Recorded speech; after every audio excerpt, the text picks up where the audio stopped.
wabarakatuh.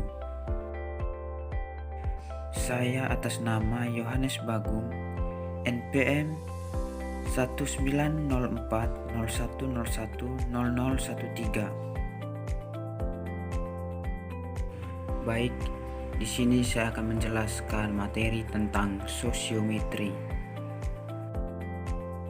Pengertian sosiometri. Sosiometri adalah suatu metode untuk memperoleh data tentang jaringan hubungan sosial dalam suatu kelompok kecil dan menengah sesuai dengan kesukaan antara anggota kelompok dan sesamanya.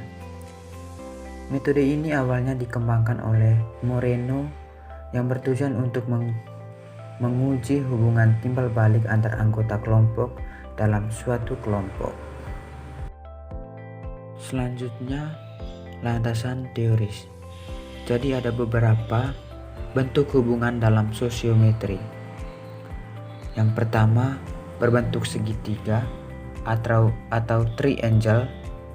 Yang kedua, berbentuk bintang atau star. Yang ketiga, berbentuk jala atau network. Yang keempat, berbentuk rantai atau chain. Yang kelima, berbentuk pasangan atau mutual. Selanjutnya, peran dan fungsi konselor. Yang pertama, perencana, yaitu mulai dari menetapkan tujuan pelaksanaan asesmen, pembuatan angket sosiometri, menetapkan peserta didik sebagai sasaran asesmen, dan membuat satuan layanan asesmen sosiometri.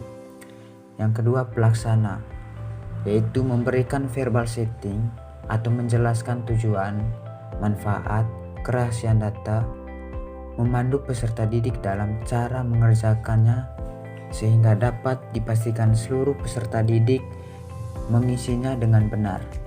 Yang ketiga, melakukan pengelolaan mulai dari membuat tabulasi, sosiogram, menghitung indeks pemilihan, hingga melakukan analisis hasil. Yang keempat, melakukan tindak lanjut dari hasil asesmen dengan membuat program layanan bimbingan dan konseling yang sesuai dengan kebutuhan dan kondisi peserta didik. Selanjutnya, macam atau jenis angket sosiometri. Jadi ada beberapa macam atau jenis angket sosiometri sebagai berikut. Yang pertama, nominatif. Yang kedua, skala bertingkat. Yang ketiga, siapa dia. Jadi itu adalah macam atau jenis angket sosiometri. Yang berikut, langkah penyusunan angket sosiometri. Yang pertama, menetapkan tujuan penggunaan angket sosiometri. Dan yang kedua, menyusun angket sosiometri sesuai dengan pilihan tipe yang ditetapkan sesuai dengan tujuan pelaksanaan asesmen. Selanjutnya, langkah pengolahan dan analisis. Yang pertama, memeriksa kelengkapan hasil angket. Yang kedua, membuat tabulasi hasil dan menghitung skor yang diperoleh. Yang ketiga, membuat sosiogram. Yang keempat, melakukan analisis hasil sosiogram. Yang berikut, kelebihan dan kelemahan sosiometri. Ada beberapa kelebihan sosiometri, yaitu A. Dapat melihat hubungan antar siswa di kelas secara keseluruhan sehingga dapat diketahui kadar hubungan sosial di antara siswa. B. Dapat diketahui kedudukan setiap siswa dalam hubungan sosialnya sehingga dapat ditentukan siapa yang paling disenangi dan siapa yang kurang disenangi temannya. C.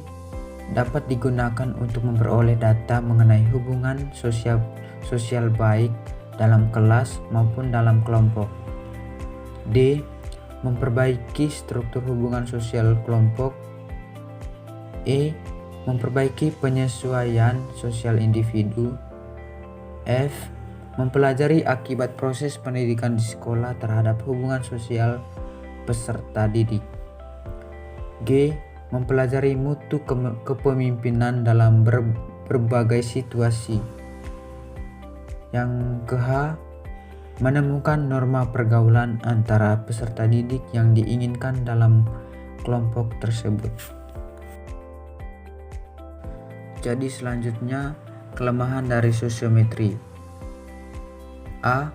Hanya dapat diterapkan pada kelompok peserta didik yang sudah saling mengenal dalam waktu yang cukup lama. B. Akurasi data penggunaan sosiometri yang sesuai tujuan sangat ditentukan oleh kemampuan guru pembimbing dalam menyusun angket sosiometri. C. Peserta didik tidak mudah untuk menetapkan pilihan teman. D. Komitmen konselor untuk menjaga kerahasiaan pilihan-pilihan dan atau penolakan-penolakan setiap murid. E. Prosedur sosiometri memerlukan kecermatan dan ketelatenan konselor dalam menyusun matrik sosiometri, dan sosiogram merupakan pekerjaan yang menjemukan.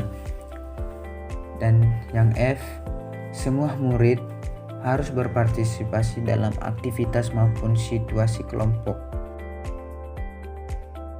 Selanjutnya, penggunaan sosiometri. A. Usia pertemanan yang sudah cukup lama. Hal tersebut dianggap penting mengingat semakin lama pertemanan maka data yang dikumpulkan akan semakin bermakna. B. Tingkat variasi usia anggota kelompok. C. Ukuran kelompok. D. Aktivitas menyediakan kesempatan alamiah untuk memastikan respon. E. Pemilihan kelompok yang akan dikaji harus mampu mewakili informasi yang dibutuhkan oleh guru konselor. Baik, yang terakhir, aplikasi sosiometri dalam berbagai bidang. 1.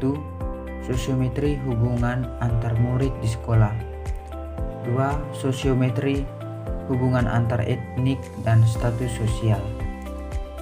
3. Sosiometri pengembangan organisasi. Baik, terima kasih. Semoga bermanfaat.